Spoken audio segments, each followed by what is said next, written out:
અમદાવાદથી લંડનની એર ઇન્ડિયાની flight late છે। અમદાવાદ લંડનની ફ્લાઇટનો સમય બદલાયો।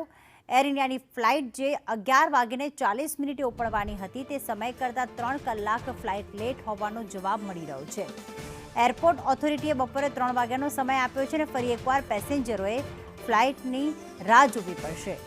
એર ઇન્ડિયાની ફ્લાઇટ કાં તો રદ થાય છે કાં તો લેટ થઈ રહી છે। વારંવાર તકનીકી ખામી અને વાતાવરણનું કારણ આગળ ધરવામાં આવે છે, પરંતુ અહીંયા મુસાફરો અટવાઈ પડતા હોય છે। મારું નામ રેખાબેન ભરતભાઈ શાહ છે। અંપેટલાથી આવ્યા છે, મારી ભત્રીજીને મૂકવા આવ્યા છે। પ્લેન 11:40નું હતું, એને બદલે અત્યારે ડિલે થઈને પ્લેન 2:45નું છે। આગળ કેટલા વાગે શરૂ થશે, કેટલા વાગે ઉપડશે તો અમને બી ખબર નથી। ઓકે, ના પહેલાં કેન્સલ નહોતું થયું, આજની જ ફ્લાઇટ હતી 11:45ની હતી, એને બદલે 2:45ની થઈ છે। તકલીફ તો પડે ને ત્યાંથી આવવાની, તકલીફ તો પડે। અત્યારે વરસાદની સિઝન છે એટલે આવવા જવાની તકલીફ તો ઘણી પડે છે, ડિલે થાય તો। ફ્લાઇટ તો હવે હું ફ્લાઇટવાળાને મારું તો કશું ચાલવાનું નથી, ફ્લાઇટવાળા ગાડી પણ પેસેન્જરને તકલીફ ના પડે એવી ફ્લાઇટ હોવી જોઈએ। તમારું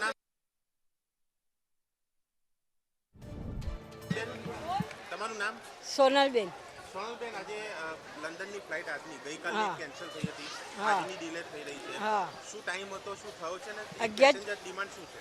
11:40ની હતી, અત્યારે 2:45ની છે એટલે ડિલે થઈ છે।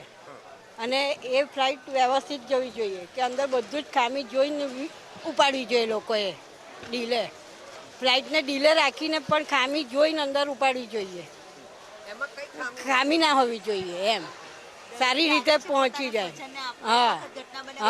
એ ઘટના બન્યા પછી અમને ડર રહે એટલે બધી જ ફ્લાઇટનું બરાબર ચેક કરીને એ લોકો ફ્લાઇટ ઉપર ઉપાડવી જોઈએ।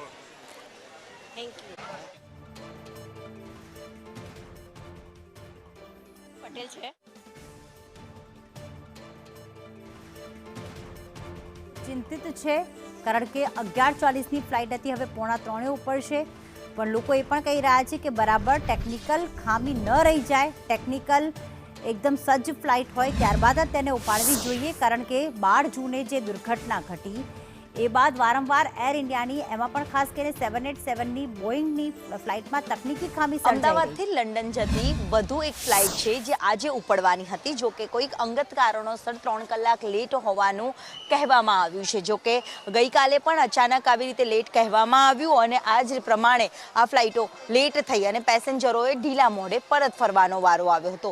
સતત આ પ્રકારે ફ્લાઇટના શેડ્યુલમાં જે ફેરફાર થઈ રહ્યો છે, આજ અત્યાર સુધીમાં પ્લેન ક્રેશ થયા બાદ ફ્લાઇટ ઉડી શકશે કે કેમ તે કહેવું પણ કદાચ ટેકનિકલ કારણો પણ કદાચ સામે આવી રહ્યા છે। જે પ્રકારે માહિતી મળી રહી છે તેને લઈને આખરે પેસેન્જરો છે તે હાલાકી અમદાવાદના ઇન્ટરનેશનલ એરપોર્ટ ઉપર ભોગવતા નજરે પડી રહ્યા છે। કલાકો સુધી ફ્લાઇટમાં બેસવા માટેની આતુરતાપૂર્વક રાહ જોઈ રહ્યા છે, પરંતુ હજી પણ આજે પણ એ જ પ્રકારની સ્થિતિનો સામનો કરવો પડ્યો છે। ફ્લાઇટ AI 159 આ ફ્લાઇટ છે અને તે હજી સુધી લેટ પડી છે, તેના કારણે ફરીથી પેસેન્જરોએ અમદાવાદ એરપોર્ટ ઉપર હાલાકીનો સામનો કરવાનો વારો આવ્યો છે।